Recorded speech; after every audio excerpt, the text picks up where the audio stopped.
tempo, a gente vai marcar ainda essa semana a reunião maior, né? A reunião que vai embarcar todos os assuntos de QF. E, por enquanto, a gente vai iniciar. Só que eu quero saber se vocês querem começar lá de desenvolvimento de modelos farmacofóricos por SBDD, ou se vocês querem começar pelo docking. Que a gente fala na parte 1 e depois fala na parte 2. Na sua Amanhã, opinião, 9 horas. na sua É opinião, normal. qual é o melhor para começar, para a gente ter um direcionamento nas questões? Vamos começar com modelos farmacofóricos, então, de SBDD, tá? Pode ser? Por mim, pode. Inclusive, a monitoria é que horas da manhã? Amanhã? Até mais 10. Começa que horas? 9. Obrigada. Normal. Tá, vamos lá, gente. Vamos começar. Vou desligar a câmera porque minha. Esse ângulo não tava legal, não.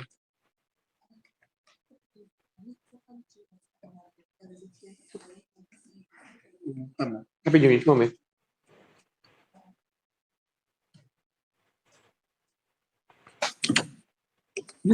Digo. Tudo bem.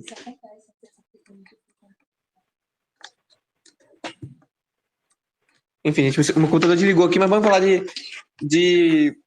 vamos falar desse segundo módulo, né? Esse segundo módulo, gente, ele traz conceitos mais específicos. Ao invés do primeiro módulo, que são aqueles conceitos mais generalizados, que vocês conseguem aplicar em diversas áreas, sabe? Que é muito geral mesmo, certo? Então ele vai trazer o conceito de farmacocinética, quem pegou farmacocinética sabe dos conceitos que são abordados ali. Vão ter conceitos de farmacodinâmica, de farmacologia, toda essa parte inicial do módulo IQF tem essa característica, né, geral. Entretanto, aqui nesse segundo módulo, para vocês que estão no segundo módulo, vou colocar o jaleco que eu tô com frio, nesse segundo módulo, a gente já tem uma abordagem mais específica para a química medicinal em si, tá? Então, quem trabalha com desenvolvimento de fármacos realmente vai trabalhar com essas estruturas, com essa maneira mais formal de se trabalhar com a química medicinal, ok? Então, a abordagem de SBDD, ela é mais atual, ela é mais contemporânea. E por ser mais contemporânea, ela tem suas dificuldades acentuadas. É por isso que, às vezes, a gente pode ter um pouco de preocupação ao realizar os estudos, porque ela tem conceitos que são muito avançados para a graduação, tá? Eu também nunca fiz pesquisa na área, assim, voltada realmente para química medicinal, então eu também não estava habituado a esses conceitos, tá? Então, isso complicou minha vida também para estudar esse assunto. Mas ele é possível e ele é compreensível. Vamos começar, tá? Vamos falar das etapas de um projeto de desenvolvimento de fármacos. Então, gente, a gente está aqui na parte de drug discovery, né, que é, então, seja, a descoberta dos compostos químicos que podem ter alguma ação terapêutica, uma ação biológica. Esses compostos eles são variados, existem várias técnicas que a gente aprendeu para descobrir moléculas bioativas. Uma delas é baseada no ligante. Então, a gente descobre o ligante, ou por acaso, ou por estudos fisiológicos. E, a partir disso, a gente traça possíveis moléculas que podem ter seu efeito biológico. Então, por exemplo, a gente viu, quer dizer, vocês vão ver, que a gente descobriu que a morfina tinha um efeito analgésico. O que a gente fez? A gente pegou a morfina e a gente, a partir disso, realizou a síntese de derivados, e nesses derivados a gente entendeu um pouco mais a sua relação estrutura-atividade. Tá? E a partir disso que os novos fármacos opioides foram desenvolvidos, a partir de um protótipo, de um ligante, que a gente já conhecia. Os AINES, a mesma coisa, a gente teve o ácido acetilsalicílico, e a partir dele a gente descobriu que tinha esse efeito anti-inflamatório e tentou o aperfeiçoamento de algum perfil, seja farmacodinâmico ou farmacocinético, dessa molécula. Tá? Tanto que a gente descobriu o mecanismo de ação da morfina e dos AINES muito tempo depois do seu uso clínico. Tá? Então, principalmente a morfina, tinha muito tempo de uso que a gente nem fazia ideia do mecanismo molecular por trás do seu efeito biológico. Agora, a gente vai se basear na estrutura que é o alvo farmacológico. Então, a gente vai falar assim, putz, existe esse receptor que é importante para alguma doença, ele precisa ser modulado. Então, o raciocínio que a gente tem do primeiro módulo é o quê? Temos uma molécula, vamos fazer alterações nessa molécula, E a partir disso a gente vai ver o efeito terapêutico. Não foi assim? Então aumenta a afinidade, aumenta a absorção por via oral. A gente não tinha esse aspecto, essa abordagem, agora a abordagem é outra. A gente tem um receptor e a partir desse receptor a gente precisa fazer o encaixe perfeito para aquele receptor. Tá? Então, por exemplo, uma classe, e vocês já começaram a ver no módulo de Glória, uma classe que sofreu muito disso, né, que foi uma exemplificação muito boa disso, foram os antivirais. Então, os antivirais, a gente pensou assim, existe essa enzima no vírus, né, a DNA polimerase, transcriptase reversa, a DNA polimerase, né, a integrase, e a partir disso a gente começou a construir os compostos voltados para essa enzima. Então, a gente conseguiu sintetizar, a ciclovir não, né, mas a partir da ciclovir, sintetizar moléculas que são direcionadas para esse receptor. Depois disso, gente, vamos para as outras fases que não nos interessa aqui nessa disciplina. Para a fase pré-clínica, para a fase dos estudos clínicos, e aí para larga escala, estudos de farmacovigilância, de epidemiologia, de farmacoepidemiologia, que são dignas de outras disciplinas. Tá? Então, quais são os cenários? Né? A gente está falando aqui um passo a passo, mas existem vários cenários que essas moléculas podem estar presentes. Né? Então, aqui nós temos vários cenários. A gente tem o cenário de saber qual é o ligante ativo, né? Então pode ser não ou sim, ou saber o ligante, o alvo farmacológico, né? Nosso alvo. Então a gente pode saber ou não saber esse alvo. Quando a gente não sabe nem o ligante nem o alvo, aí é uma questão, por isso eu coloquei aqui uma bola de cristal, ou seja, pode ser aleatório. Tem vários fármacos que foram descobertos de maneira aleatória, só que a gente não consegue aplicar de maneira racional uma técnica para otimizar esse desenvolvimento. Tá? Então, fica para adivinhação. Quando a gente sabe, né, a estrutura do ligante, mas não sabe a estrutura do alvo, que é o caso, por exemplo, dos Zymes, que a gente não sabe a estrutura, mas do ligante que tem efeito biológico. Mas a gente não sabia, né, a estrutura do receptor, então a gente vai focar no ligante. É o LBDD, tá? Quando a gente sabe a estrutura do receptor mandando ligante, a gente vai aprender as técnicas de resíduo de aminoácido. Então, nessas horas que a gente fala, opa, tem esse resíduo aqui, tem esse resíduo aqui, a gente pode fazer dessa determinada forma, tá?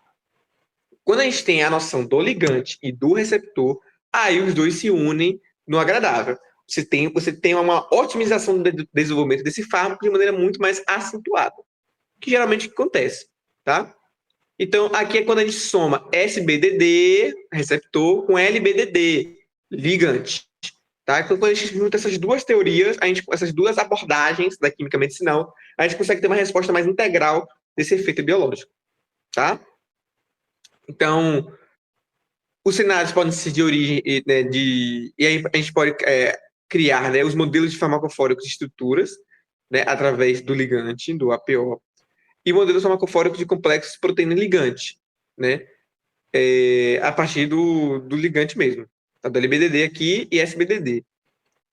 Qual é a vantagem do modelo farmacofórico de complexos proteína-ligante? Né? Como é que você... qual é a vantagem de você saber a estrutura do receptor no desenvolvimento de fármacos? A vantagem é que você tem um direcionamento terapêutico mais direto e mais, como posso dizer, mais útil. Né? Porque se você você desenvolve um fármaco direcionado a uma patologia, né, a um processo patológico, a alguma enzima que é importante, que é essencial para aquele processo patológico, você consegue ter menos efeitos adversos, maior eficácia, você consegue reduzir essa dose e você consegue ter o uso racional de medicamento ali de maneira mais adequada. Opa, perdão. Certo? Só que para a gente... Agora, antes, né, a gente sabia muito bem as técnicas, a gente já sabe muitas técnicas, né, que a gente aprende em diversas disciplinas, bioquímica clínica, métodos físicos. A gente aprende diversas técnicas de saber a estrutura de micromoléculas, né? Então, micromoléculas a gente consegue fazer por infravermelho, né, por RNM também. Então, essas moléculas pequenas a gente consegue, tá? Mas a gente precisa entender a estrutura de proteínas. E essas técnicas e essas representações, elas são mais delicadas com proteínas, né? Como receptores. Por quê? Porque elas são muito grandes, são moléculas complexas que envolvem diversas substâncias intrínsecas, que são diferenciadas entre si, tá? A gente precisa de um poder experimental muito grande para determinar essa estrutura de maneira tridimensional, o que não é fácil. A gente precisa, até para simular no computador, no Docker, a gente precisa de supercomputadores. Por quê? Porque são muitas informações que têm diversas variáveis, né, intrínsecas ali à própria estrutura da molécula. Tá? Então, aqui, ó, a gente vê nessa imagem aqui à esquerda, a gente vê eu posso dizer, quão complexo vai se tornando as dinâmicas, né, das estruturas moleculares. Então, átomo, a gente vai lá para a questão da física e da química quântica. A molécula, a gente aprende diversas formas de como, né, determinar isso, a partir de controle de qualidade, a partir de determinação e de elucidação estrutural, que a gente aprende em química orgânica, experimental, em métodos, em diversas disciplinas. Aqui, nas proteínas, que a gente vai focar mais, né, a gente começa a ter aspectos já moleculares, de dinâmica moleculares maiores, mas associados também a essas estruturas químicas. E, por último, nós temos as estruturas mais biológicas, que são os vírus, as organelas pequenas e as bactérias, por exemplo, ou as células humanas, que são maiores ainda, tá? Então, a gente vê também esse desenvolvimento com o passar da situação. Então, a gente vai do micro mesmo até os fenômenos mais macro, tentando explicar ele de maneira termodinâmica, de maneira quântica, tá? Vou falar aqui dos modelos, né, das origens dos modelos estruturais proteicos, e a partir disso a gente vai dar seguimento para o resto da aula. Eu pedi perguntar se você tem dúvidas ou não, tá? Como é que a gente pode descobrir, né, esses modelos, essas estruturas, como é que a gente pode descobrir, né, a formatação espacial e, né, dinâmica dessas moléculas? Através de métodos experimentais. Até pouco tempo atrás, esse é o nosso principal método de elucidação estrutural. Tá? Então, RMN, difração de raio-x e microscopia eletrônica por crioscopia. Tá? Esses são os três principais métodos que a gente utiliza para a elucidação da estrutura, tá? Já que essa estrutura é complexa. Vamos lá, esses métodos experimentais, as principais características, as vantagens e desvantagens. O RMN, ele é a ressonância magnética nuclear. Ele é o quê, Aurora? Ele é uma técnica onde você aplica uma radiação ali no nível do rádio, né? Então, uma radiação com comprimento de onda elevado. Essa radiação, ela vai causar uma mudança, né, no núcleo, na energia do núcleo, e ele vai emitir uma outra energia. Não precisa saber o fundamento muito a fundo, não. O que precisa saber é que, ao receber essa energia no comprimento de rádio, ela vai emitir essa energia, e cada átomo, cada núcleo de átomo, vai emitir uma energia específica. E, a partir disso, você consegue fazer o delineamento através dos núcleos da molécula. Então, núcleos em lugares químicos diferentes vão ter emissão de energia diferente. E, a partir disso, a gente consegue traçar o modelo molecular. Então, a gente consegue traçar o desenho da proteína. Então, a gente vê aqui a nível nuclear, até que você vai traçando para ele ficar dessa forma aqui até a forma de superfície. Aí você faz essa forma representativa, das formas bidimensionais, e aí você chega na forma de superfície, que é uma forma, vamos dizer assim, ideal para você trabalhar no Docker e tudo mais. Tá? Esse é o RMN. A difração de raio-x é necessária uma outra técnica. Tá? É uma técnica de você emite raio-x e, a partir das distorções, a partir das refrações, dos efeitos ópticos ali na molécula, você consegue definir a estrutura da molécula. Aurora, como é que eu vou padronizar esse desvio óptico? Através da cristalografia. Tá? Então, a cristalografia é uma técnica de você paralisar, vamos dizer assim, aquela molécula naquele momento, e a partir dos raios-x que são incididos nesse cristal, você consegue definir a estrutura química. Tá? E como é a microscopia eletrônica por crioscopia? Você pega o tecido original, você congela esse tecido e faz uma microscopia eletrônica, né, a partir daquela proteína congelada. Por que a gente congela a proteína e não faz logo direto?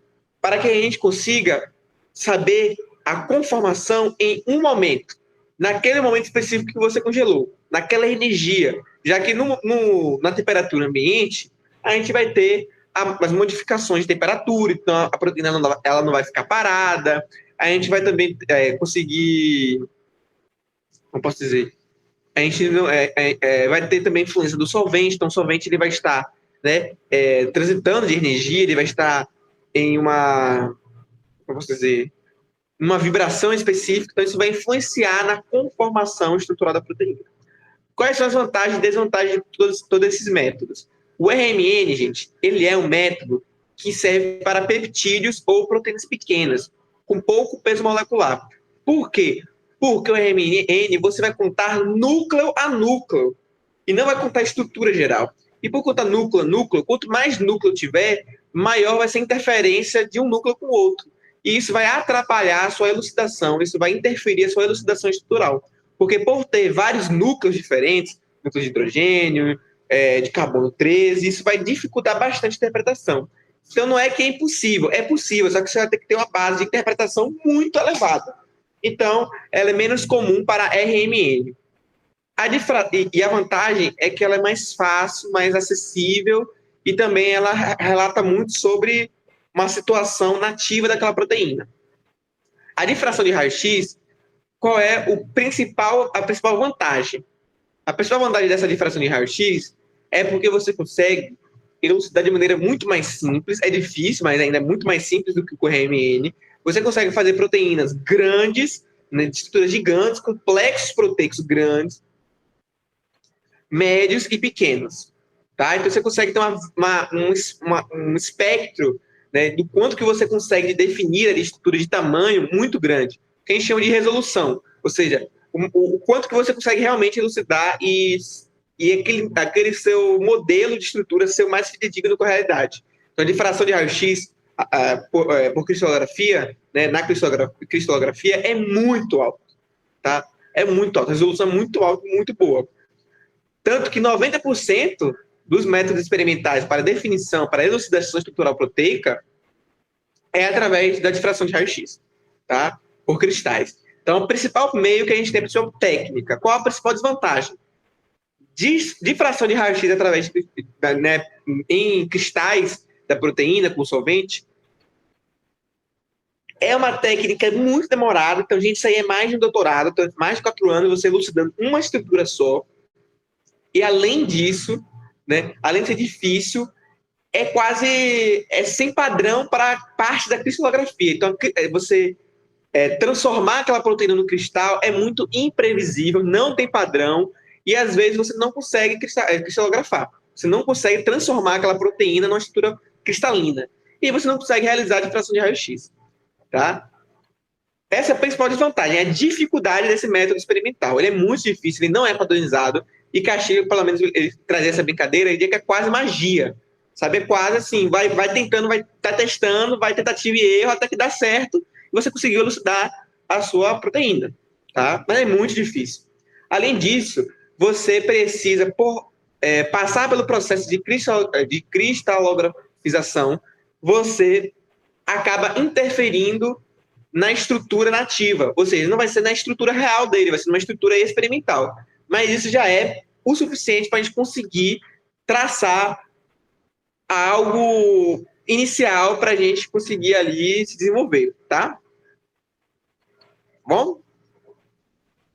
Outra coisa, existem métodos teóricos, né? Os métodos teóricos. Como são esses métodos teóricos? Primeiro, eles se baseiam em proteínas semelhantes, que a gente chama de modelagem por homologia. Então, eu vou dar um exemplo. Vocês devem conhecer a COX-1 e a COX-2. Se a gente só conseguisse definir COX-1, como a gente faria para definir COX-2? Através da homologia. Então, é uma técnica computacional onde você vai comparar a sequência de aminoácidos e vai ver onde difere e qual seria a mudança, simulando a mudança conformacional que essas alterações de aminoácidos fariam.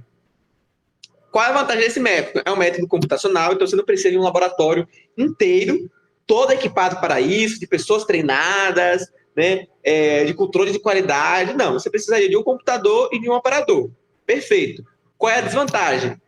A homologia você precisa de uma estrutura prévia conhecida. Se for uma proteína completamente nova, que vocês nem sabem por onde começar a estrutura dessa proteína, não tem jeito. Tá? Não tem jeito. Então, é uma teoria, é um modelo específico para alguns grupos de proteína. IA é você colocar a inteligência artificial para resolver. Então, ele vai perceber os padrões de maneira inteligente, né, os padrões de aminoácidos, e vai tentar aplicar e criar aquela estrutura através de uma interpretação a larga escala, que é o futuro. Né? Eu esqueci de falar de microscopia congelada, né? Criomicroscopia eletrônica. O que acontece? A criomicroscopia eletrônica ela é um modelo mais atual e ela tem uma grande desvantagem, que ela só é possível a partir de proteínas muito grandes. Então, geralmente são complexos. Então, o complexo da fotossíntese é um complexo digno de estudo, porque você consegue ver ali a lâmina. Você está vendo uma lâmina microscópica, né? Não uma lâmina, mas um tecido. Então, você está vendo ali in natura. É a principal desvantagem. Só que as técnicas estão cada vez mais se avançando e a gente tem uma crescente da utilização dessa técnica. Principalmente no Covid, ela foi muito importante, porque ela é rápida. Você consegue definir ali de maneira mais imediata, que era a necessidade do Covid. Já a difração de raio-x RMN, principalmente difração de raio-x para proteínas grandes, ela demanda muito tempo. Então, você precisa fazer um protocolo de cristalização. Depois, você vai ter que fazer o raio-x. Isso demanda muito mais dinheiro, muito mais tempo e muito mais esforço. E era algo que era escasso durante a pandemia. Mas ainda ela é utilizada e ela vem sendo utilizada cada vez mais. E ela é bem interessante. Tá? Ela é bem interessante, ela é bem promissora e provavelmente ela vai entrar em níveis competitivos futuramente. Certo? Gente, dúvidas até agora sobre modelos?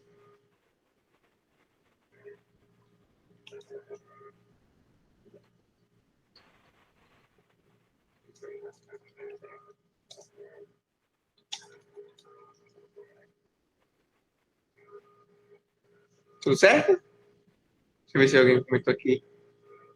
Ok, né? Vamos continuar. Tá todo mundo entendendo mesmo, né? Tá todo mundo no mesmo barco. Tá. Aqui tá as limitações, né? Limitações de estruturas cristalográficas. Resolução, né? Então a gente não pode não ter as melhores resoluções ali, apesar de ser uma resolução alta, né? Você pode ter uma densidade eletrônica incompleta justamente pela flexibilidade dos resíduos. Então, às vezes, você não sabe exatamente onde está aquela densidade eletrônica, onde está aquela área de influência daquele resíduo. Então, se limita bastante, porque você não consegue, saber exatamente onde está. Ela vai parar no tempo, mas na vida real, né, ela não está parada, ela está justamente flexível, né? E o fator de temperatura, né? Então, gente, você cristalografar ali uma coisa e analisar naquele momento, você não está fazendo um recorte geral, né? É tipo epidemiologia, você não pode fazer um recorte transversal achando que você pode descrever tudo, você vai descrever aquele momento, aquele específico momento que você está ali presente, tá? De novo. Vamos lá.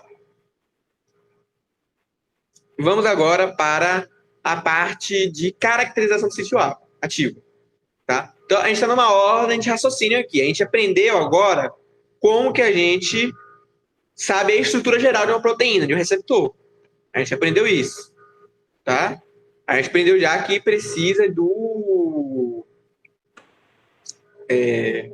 gente precisa saber a estrutura da proteína geral. Só que agora, a gente precisa saber aonde a gente vai interagir com isso. Porque, beleza, tem essa estrutura gigante aqui, que vocês estão vendo aqui, mas aonde que eu posso encaixar uma molécula aí e ela vai ser decisiva para a modulação dessa molécula.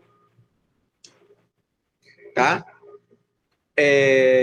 Então, para isso, o que a gente faz? A gente aplica alguns modelos, né, para aumentar, para saber qual dessas regiões são regiões que são drugability, né? E se esse sítio ativo ele é drugability, né? Então, qual sítio, qual parte da molécula, qual parte da proteína o nosso fármaco precisa interagir para que ela seja modulada e, consequentemente, ter a ação biológica que nós queremos, tá?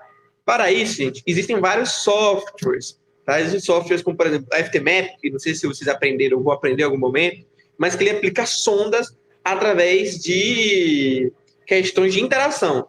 Ele vai classificar as interações e vai aplicar todas essas sondas.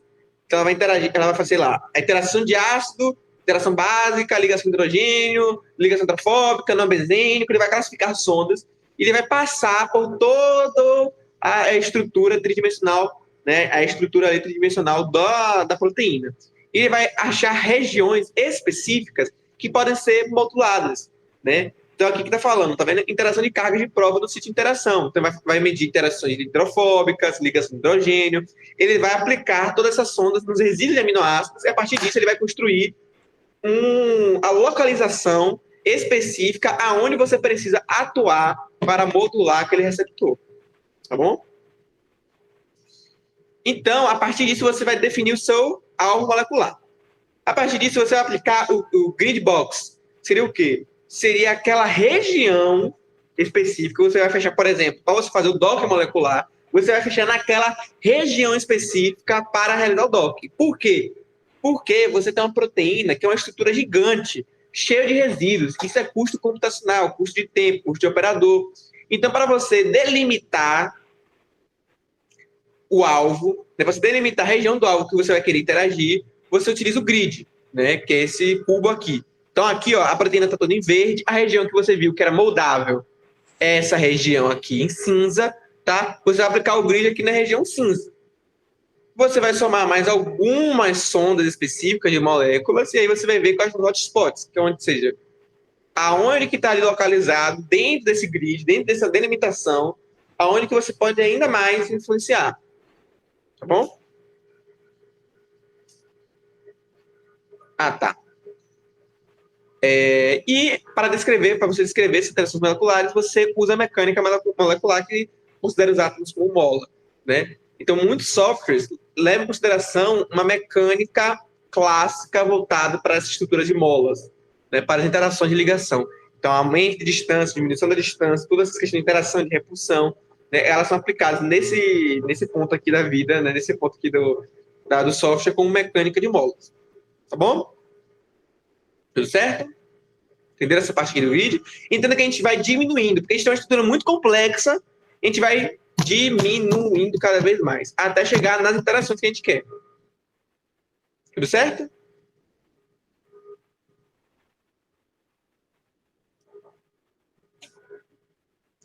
Gente, eu não sei o que ele quis falar com isso, mas tem uma coisa. Calma. Deixa eu ver isso aqui. Deixa eu ver se eu tô falando merda. Mas eu falo por fora. Tá.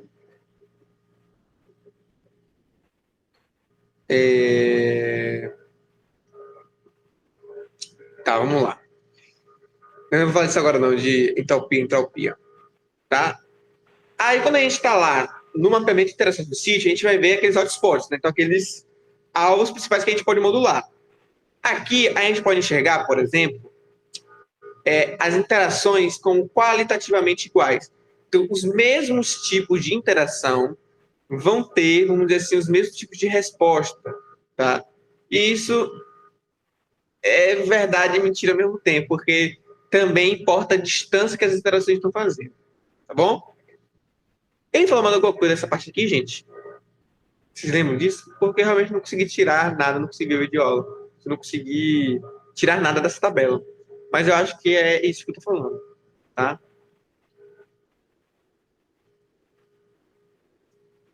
Deixa eu ver se você mesmo tá pensando.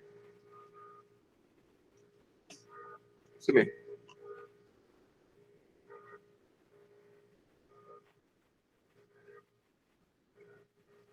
Tudo certo? Tudo errado? Tá, vamos lá. Vamos falar de modelo farmacofórico. Então, o modelo farmacofórico é algo que a gente já viu no modelo anterior. A gente já sabe que são aquelas características estéreas, né? Ou seja, espaciais, características de interação, características eletrônicas, que o fármaco precisa fazer para realizar o seu efeito biológico, tá? Então, gente, primeiro, inicialmente, a gente vai sempre ter as hipóteses farmacofóricas, né? Então, a gente vai analisar no nosso sítio lá que a gente está analisando quais seriam os pontos de interação necessários para a sua modulação. Ou seja, dentro daquele espaço que você delimitou lá no hotspot, quais vão ser as regiões que vão interagir com quais regiões, tá? Então, aqui, definiu por superfície, depois a gente definiu por esferas, tá? E depois a gente definiu a estrutura dentro dessas esferas. O tamanho dessas esferas, gente, tem uma correlação justamente com a parte espacial. Então, quanto maior a esfera for nessa representação de SBDD, em teoria significa que o seu fármaco ele pode ocupar qualquer interação naquele ambiente. Ou seja, durante todo aquele ambiente, ele vai estar fazendo a interação com o alvo. Só que quanto mais centralizado, quanto mais disposto de maneira uniforme, mais a maior será a afinidade por esse resíduo de aminoácido. Tá? Então, eu acho que é isso. Aqui ele quer falar com você aqui. Tá? Deixa eu ver. Tá. Vou falar aqui também.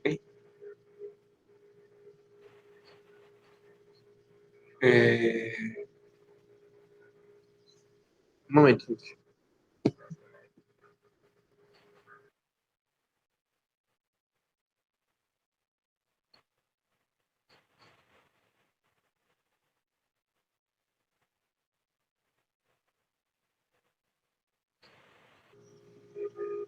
Calma.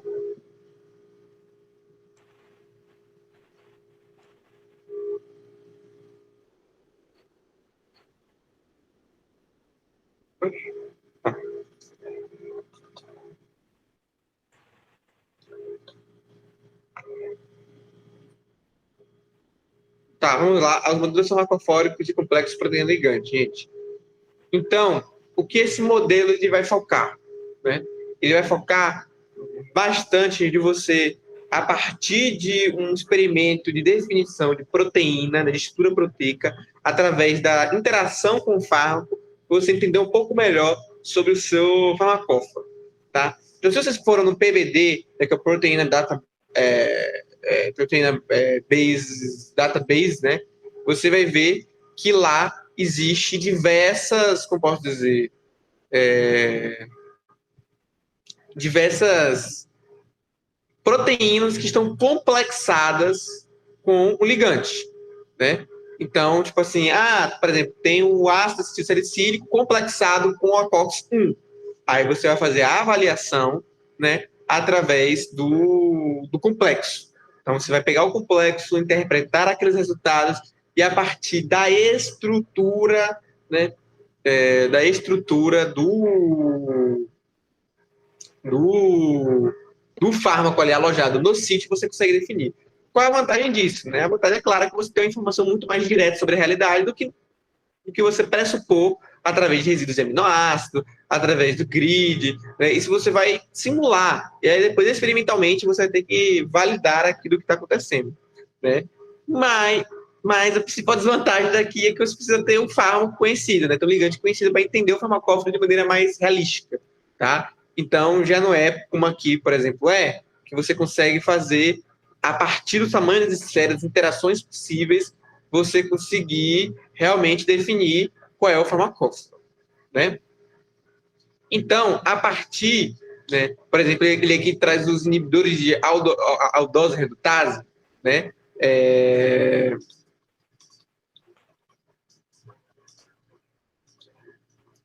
O farmacóforo redutase, para controlar os níveis de glicose, por exemplo, né, existia-se uma substância, né, que é esse DD594, houve a cristalografia ou a elucidação de algum método aí, provavelmente, né,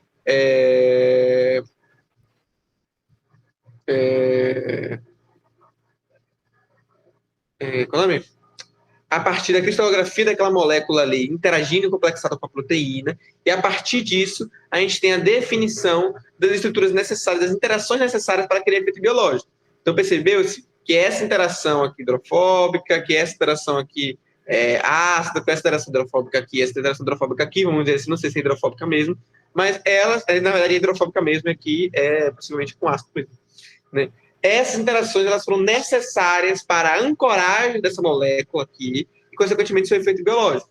E, a partir disso, você consegue desenvolver fármacos de maneira mais racional, mais direcionada para essas interações. Então, tem essa interação aqui, tem essa interação aqui, tem essa interação aqui, né? Então, você consegue perceber, através de análise conformacional, que existe o acoplamento molecular nesse sítio aqui para o tempo, tá? A partir disso, você consegue realizar, por exemplo, né? A partir disso, a partir do ligante do alvo farmacológico, você consegue fazer uma triagem virtual e aplicar esse modelo como molde, né? Então, se, por exemplo, pega esse molde aqui e fala assim, você pega uma cacetada de substâncias, fala assim, ó, essas substâncias aqui, elas se encaixam no modelo que você colocou lá. Então, é como se você colocasse um modelo padrão, e você fosse comparando isso e, consequentemente, você vai ter respostas. Modelos que são mais próximos desse padrão são certos, né? Estão dentro do grupo farmacofórico, estão no farmacóforo, e modelos mais distantes estão mais distantes. Tá? Para a validação de modelo farmacofórico, né? Você realiza, né? Você diferenciar, né? Você realmente validar que você está conseguindo diferenciar substâncias ativas de inativas, e para isso você vai fazer a comparação com dados experimentais, né, cristalografia, e realmente validar aquele modelo que você está fazendo ali em computacional, caso você esteja simulando aquilo de maneira mais específica. Tá? A aplicação desse modelo farmacofórico pela triagem virtual aumenta a identificação de moléculas bioativas e diminui o falso positivo. Então, você simular através do complexo proteína-ligante, ela traz muito menos falso positivo do que, por exemplo, por APO, onde você vai utilizar o sítio isolado para construir o seu fármaco. Tá? Por quê? Porque você tem um modelo, você tem um molde. Quando você tem um molde, quando você tem, por exemplo, quando você tem um molde específico, você pelo menos tem uma direção, tem um norte, né? Tem um orientador ali com você. Né? A desvantagem é que isso é um viés, né? Isso vai acabando fazendo com que você fique viciado naquele sítio. Sendo que, por exemplo, os receptores GABAérgicos, os benzodiazepínicos, os fenobarbitais, eles têm vários sítios de interação. Então, nesse caso, onde você quer diversificar as interações com aquele receptor, você pode seguir pelo modelo de APO, que aí você, consequentemente, vai ter uma maior ramificação, você vai ter menos viés em relação ao seu sítio de interação, tá? Isso aqui, se eu não me engano, tá? Isso aqui é uma técnica estatística para você avaliar, se eu não me engano, para avaliar se está tudo certo com o seu modelo, tá? Eu não vou saber falar isso, tá? Foge muito da minha alçada, né? Mas, enfim, né? Não sei realmente explicar isso aqui, não. Eu sou aluno. Tá? E agora vamos para a última parte aqui da aula, que é planejamento de fármacos a partir de fragmentos moleculares. Então, a gente aprendeu por APO, que é pelo sítio ali, de maneira isolada. Então, você está ali vendo, né, justamente as características químicas ideais para complementar aquele sítio de proteína de maneira isolada, sem nenhum ligante. Agora, a gente aprendeu o método a partir da proteína com ligante. Então, o ligante lá presente, a gente faz as mesmas interações que aquele ligante está fazendo. Porque, teoricamente falando, aquele sítio já está sendo ocupado e, teoricamente, ele está fazendo algum tipo de efeito biológico. Tá? E agora a gente vai partir para os fragmentos moleculares. Tá? A gente vai partir, ao invés de seguir para a parte daquela molécula RIT, daquela molécula que tem uma ligação, a gente vai partir através dos fragmentos dos aminoácidos que ela interage. Então, por exemplo, essa molécula aqui, ela interage com esse fragmento aqui. Esse aqui interage com esse fragmento. Essa parte da molécula aqui interage com esse fragmento. Então, a partir dos fragmentos de aminoácidos, a gente consegue, então, definir o ligante. Tá? Quais são as vantagens e desvantagens do método a partir dos resíduos de aminoácidos? Tá? As vantagens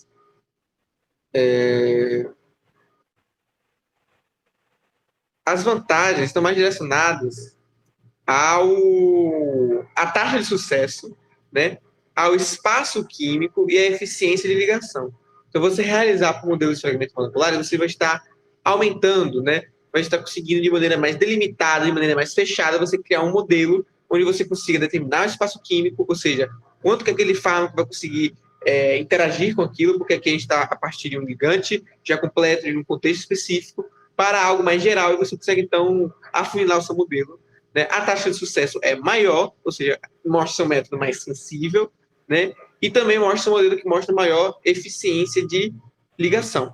Tá? Isso pode ser representado Qual o nome? Isso pode ser representado aqui, ó, pela comparação, né, com a molécula ligante no receptor, né? Então, por exemplo, a massa molar é de 300, é de menos 300, log P de menos 3, e o QI é em micromol, né?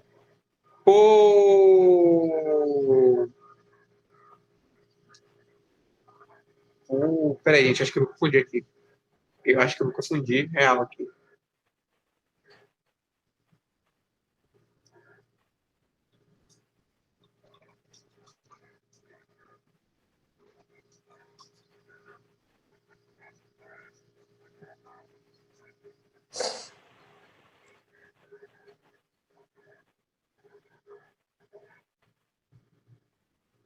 Ah, sim, perdão. Lembrei, estava voltando aqui fazendo anotações. Né? O que acontece? As regras para você aplicar o modelo de ligante, proteína ligante, elas são essas regras aqui específicas. Então, tem que ter menor que máximo molar de 300, menor que o valor de log P menor que 3, e o KI tem que ser em micromol, tá?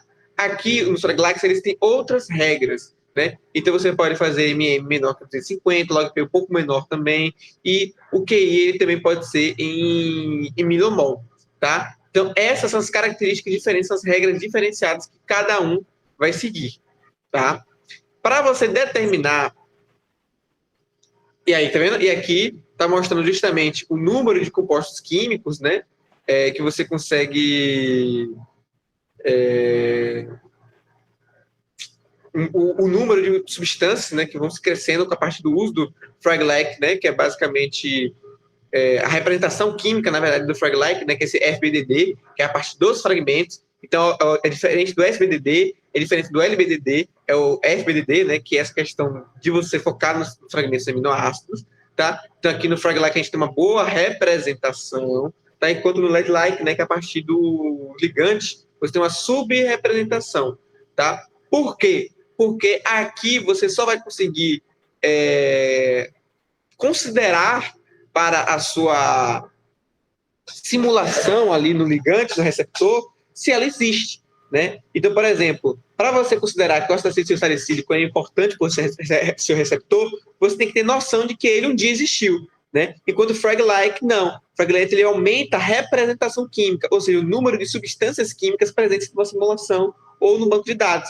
Isso amplifica como posso dizer, o seu repertório para as análises e atracamento molecular, tá? Então, esse que é o Frag-like. Tá? Que mostra justamente uma boa representação por simular pelo resíduo e não pelo ligante. Então, ele é um modelo muito mais otimizado do que o APO, ele é mais otimizado do que a parte de proteína ligante, justamente por conta desse a mais que ele tem. Tá? Também, né, a gente não pode, esses modelos eles podem também ser associados com outros modelos. Então, ele tem uma complementariedade com o modelo de ligador-receptor, de ligante-receptor. Né? Então, você consegue, a partir das duas metodologias, você consegue associar, né, os dois, e aí, assim, consequentemente, você tem um poder analítico de previsibilidade um pouco maior também. Tá? Isso aqui, gente, eu não vou saber explicar. Tá? E a eficiência do ligante. Isso aqui, gente, a eficiência do ligante, a gente já está entrando um pouco para a parte de DOC, tá? Mas cai na prova. Pelo menos na prova de Samuel cai muito isso daqui, cai o cálculo disso aqui tudo, tá? E tem que saber de qual esses cálculos de eficiência do ligante. Que é justamente a gente já está começando a sair da parte de modelos farmacofóricos e entrar mais na parte de aplicação, talvez, de atacamento molecular, tá? O que acontece?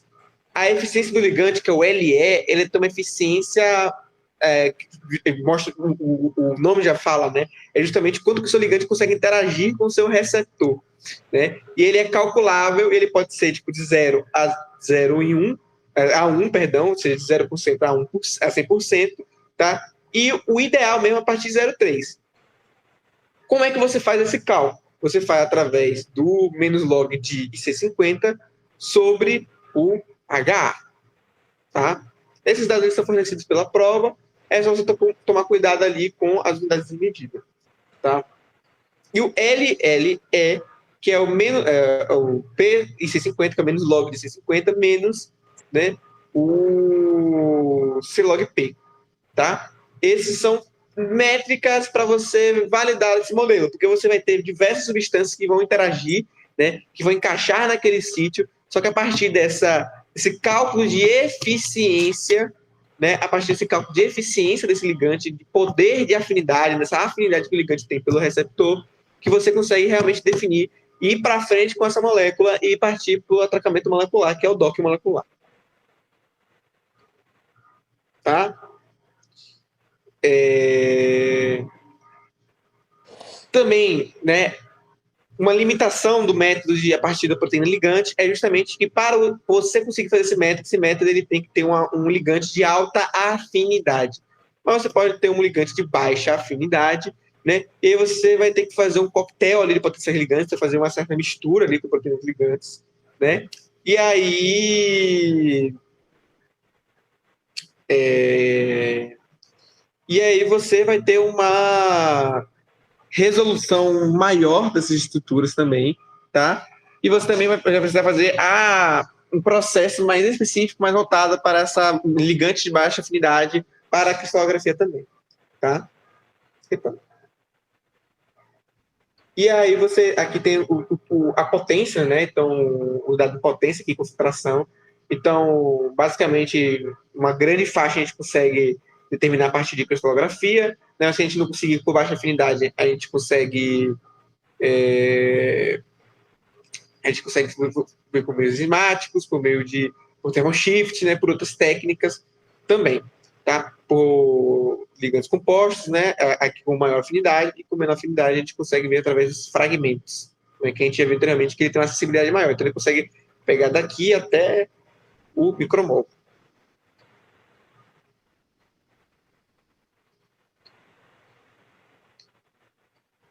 Tá, isso aqui mesmo, tá?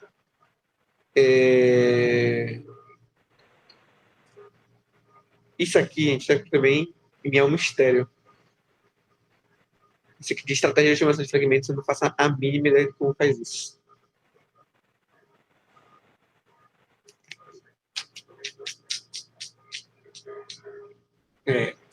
Isso aqui eu sei. Tá? Tá, lembrei disso aqui. Então, o que acontece? Como é que você pode otimizar, né, esses fragmentos? Como você pode calcular a afinidade, né, e qual é o nome? Esse aqui mesmo.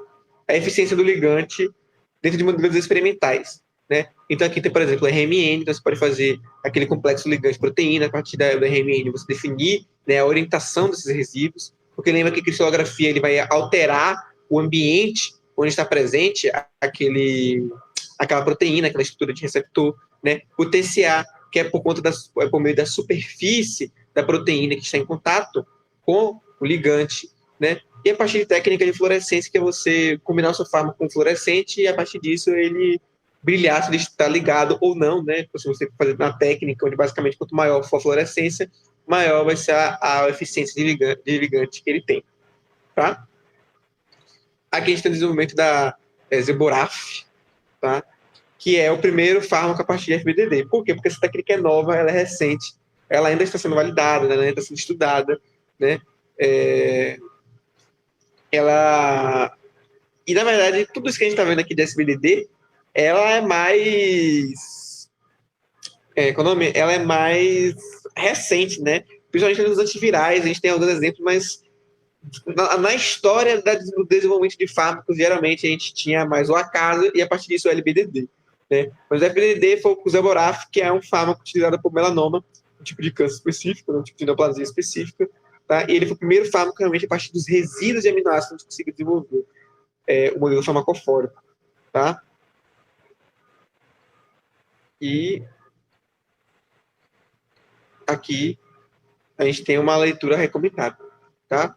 Mas gente, essa aqui é a parte muito inicial de metodologia. Não creio que vai cair tudo na prova, acho que vai cair mais a parte do doc, o acoplamento molecular, né? Que eu sei muito mais do que isso daqui, porque isso daqui é, tipo assim, muita novidade para mim, né? Ao contrário do doc, né, que eu estudei semestre passado. Mas desculpa se eu fiquei deficiente um pouco, né? Alguns conceitos aqui, algumas partes, né? Mas realmente é um assunto complexo, é um assunto difícil, que tem pouca bibliografia. Então eu tive que me virar com os slides com a aula.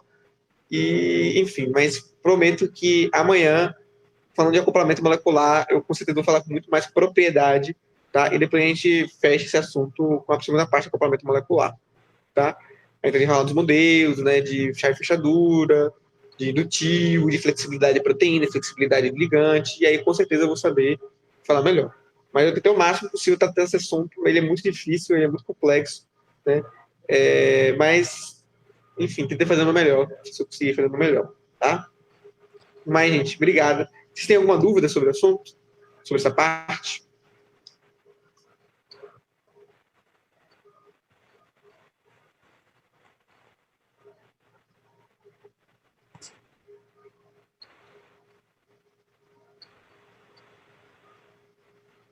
Nada, gente. Boa noite.